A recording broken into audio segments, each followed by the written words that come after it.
पुत्र गणेश। जी माते। मेरे मोबाइल का बैलेंस खत्म हो गया है, जरा 10 रुपए का रिचार्ज लेके आओ, आपके पिताजी को फोन करना है। अभी लाता हूँ माते।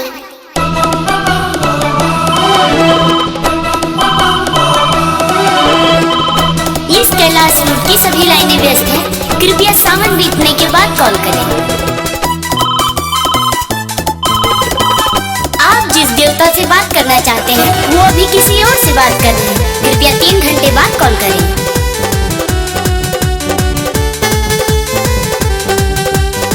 म्यूजिक बाय उत्तम सिंह।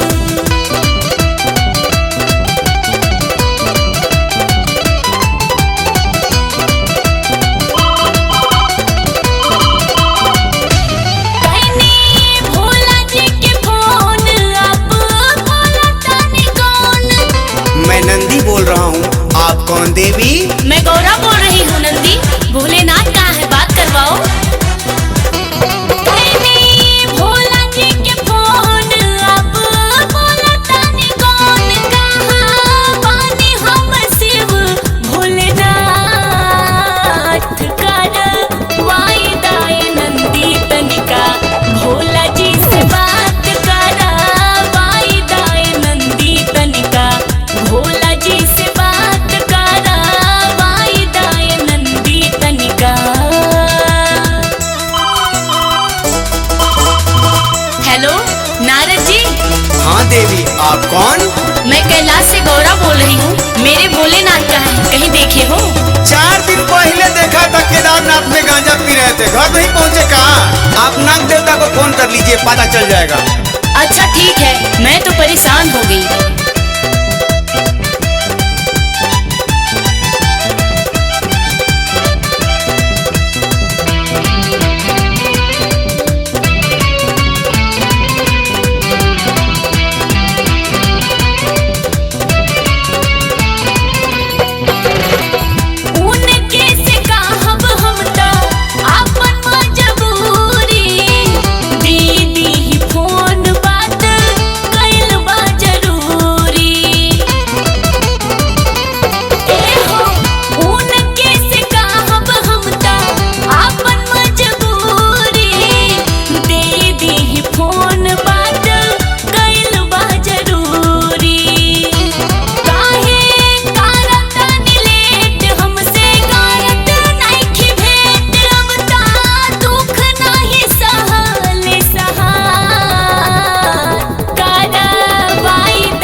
प्रणाम माते, क्या बात है?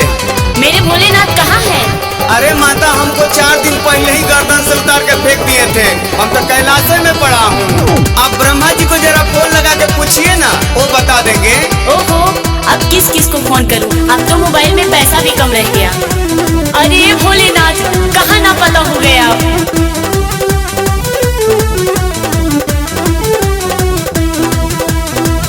ना जाने कौन भाईल हमरा से चूक जी, पूछी भोला काहे देने हमरा के दुख जी। ए जी, ना जाने कौन भाईल हमरा से चूक जी, पूछी भोला काहे देने हमरा के दुख जी।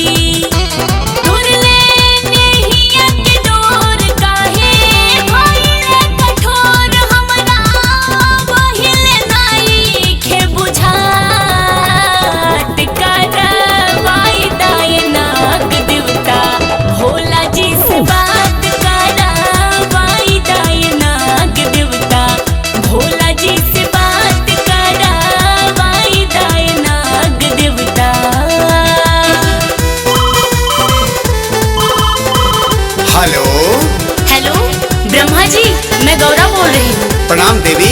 हाँ, क्या बात है? अरे महाराज, आप हमारे भोलेनाथ को देखे हैं?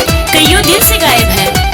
हाँ, 4 दिन पहले देखा था, बहुत जल्दी में थे, मेरे से बतियाए नहीं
बोल रहे हैं? हमारे भोलेनाथ को देखे हैं? ये तो सबको पता है कि सावन चढ़ते वो देवघर चले जाते हैं। ओहो, तो सावन चढ़ गया।